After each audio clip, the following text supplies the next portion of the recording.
এখন বাজে ভোর 4টে। আমরা এখন কোলাঘাটে শের-ই পাঞ্জাবে দাঁড়িয়েছি। আমাদের জার্নি শুরু হয়েছিল রাত্রি 11:30 থেকে। আর সারা রাত্রি ড্রাইভ করার পর সবাই খুব ক্লান্ত, তাই এখানে একটু চা খাওয়ার জন্য দাঁড়িয়েছি। গতবার বাসে করে দীঘা যাওয়ার সময় এখানে আমার দাঁড়ানোর খুব ইচ্ছে ছিল, কিন্তু সেইবার আর হয়নি। এবার যেহেতু সবাই গাড়ি করে এসেছি, তাই এবার এখানে দাঁড়ানো হলো। ভেবেছিলাম একটু চা খেয়েই বেরিয়ে যাব, কিন্তু সবারই অল্প অল্প খিদে পেয়ে গেছিলো, তাই এত সকালবেলাতেই আমাদের ব্রেকফাস্ট হয়ে গেল। আর আমরা খেলাম আলু পরোটা, কারি আর বাটার চিকেন। ব্রেকফাস্ট করার পরেও সেই ঘুম ঘুম ভাবটা আর কাটছিল না, তাই একটু কফি খেয়ে এবার বাইরে বেরালাম। বাইরে বেরিয়ে দেখি সকাল হয়ে গেছে, আর সকালের আলো ফোটার সাথে সাথেই সারা রাত্রের ক্লান্তি দূর হয়ে মনের মধ্যে সেই ঘুরতে যাওয়ার উত্তেজনাটা আবার ফিল করছি। এখন আমরা যাচ্ছি নিউ দীঘা। দীঘাতে জগন্নাথ মন্দির হওয়ার পর এই প্রথম আমি যাচ্ছি। এই ট্রিপটা আমাদের সাডেন প্ল্যান ছিল, গত 2 দিন আগেই আমাদের সব কনফার্ম হয়েছে। আর আমরা সবাই মিলে ব্যাক করে খুব তাড়াতাড়ি করে বেরিয়ে পড়েছি। আমরা প্রথমে চাউলখালি হয়ে মন্দারমণি পৌঁছালাম, তারপর এখানে একটু ঘোরাফেরা করার পর মেরিন ড্রাইভ হয়ে নিউ দীঘায় পৌঁছালাম। এরপর আমি হোটেলে চেক ইন করে রুমে ঢুকলাম।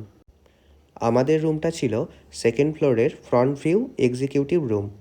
যেহেতু আমাদের রুমটা ছিল ফ্রন্ট ভিউ, তাই রুমের ব্যালকনি থেকে বিচের আগের যে ঝাউবনের ফরেস্টটা সেটা দেখা যাচ্ছিল, কিন্তু আফসোস আমাদের রুম থেকে বিচ দেখা যাচ্ছিল না। আমাদের যে বাকি রুমগুলো ছিল সেগুলিও এটার মতো ফ্রন্ট ভিউ আর এক্সিকিউটিভ ক্যাটাগরির ছিল। এবার আমি একটু ফ্রেশ হয়ে কিছুক্ষণ রেস্ট করার পর চলে আসলাম সুইমিং পুলে। সুইমিং পুলে আসার পরেই জলে এক ঝাঁপ। সুইমিং পুলে আসার পর আমি বেশিক্ষণ থাকতে পারিনি, কারণ সারা রাত্রি গাড়িতে আসার সময় আমার ঠান্ডা লেগে গিয়েছিল। সেই জন্য জলটাকে একটু ঠান্ডা ঠান্ডা লাগছিল, তাই আমি বেশিক্ষণ সুইমিং পুলে সময় না কাটিয়ে আবার রুমে চলে আসলাম। এরপর স্নান করে আমি চলে আসলাম লাঞ্চ করতে।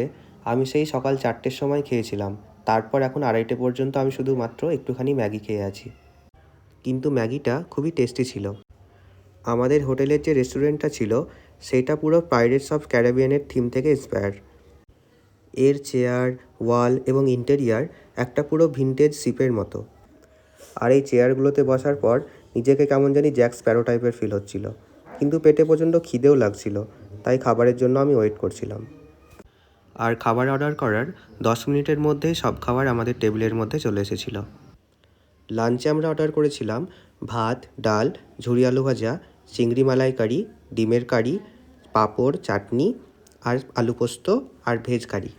আমি শুধু চিংড়ি মালাইকারিটা বাদ দিয়েই বাদবাকি সব কিছু খেয়েছি, কারণ চিংড়িতে আমার একটু অ্যালার্জি আছে। খাবারের কোয়ালিটি এবং রান্নাবান্না সব কিছু খুব দারুণ ছিল, শুধু তরকারিগুলোকে হালকা একটু মিষ্টি মিষ্টি ফিল হচ্ছিল। ভাবছি খাওয়া দাওয়ার পর আর কিচ্ছু করব না, রুমে গিয়ে একদম ঘুম, তারপর সেই সন্ধেবেলায় উঠে যা ইচ্ছা হবে সেটা করব। দুপুরে একটু ঘুমিয়ে রেডি হয়ে এখন আমরা চলে এসেছি ওল্ড দীঘা মার্কেটে। ওল্ড দীঘা মার্কেটে আসার আগে নিউ দীঘার ঠিক জাহাজবাড়ির পিছনে পুলিশে কিন্তু গাড়ি ধরছিল, আমাদের গাড়িও ধরেছিল, কিন্তু পেপার সব ওকে ছিল বলে আমাদেরকে ছেড়ে দিয়েছে। ওল্ড দীঘাতে আসার পর এত ভিড় আর এত ক্রাউড দেখে একটু বিরক্তি বিরক্তি লাগছিল। বাকি সবাই শপিং করছিল, তা আমি সবার সাথে একটু ঘুরে ঘুরে দেখছিলাম। দীঘার মার্কেটের ভিড়টা প্রতি বছর বছর যেন বেড়েই চলেছে। বাকিরা সবাই শপিং করছিল মার্কেটের মধ্যে, আর আমি মার্কেট থেকে একটু এগিয়ে গিয়ে সমুদ্রের পাড়ে এসে বসলাম। একা একা সমুদ্রের পাড়ে বসে থাকতে খুবই সুন্দর লাগছিল। সমুদ্রের দিক থেকে সুন্দর বাতাস এসে আমার গায়ে লাগছিল, আর একটার পর একটা ঢেউ এসে পায়ের সামনে ভেঙে যাচ্ছিল। এইটা দেখার পর না সত্যিই মনটা খুবই হালকা হয়ে যায়। এখানে কিছুক্ষণ বসার পর একটু চা খেয়ে নিলাম। এরপর আমরা একটু মার্কেট ঘুরে আবার হোটেল রুমে চলে আসলাম। রুমে এসে হচ্ছিল বার্থডে সেলিব্রেশন, তাই বার্থডে গার্লকে একটু কেক খাইয়ে দেওয়ার পর আমাদের আজকে ডিনার অর্ডার করা হলো। আর আজকের ডিনারে ছিল মিক্সড রাইস, বাটার চিকেন আর হট গার্লিক চিকেন। এরপর শুরু হলো আমাদের আড্ডা দেওয়া।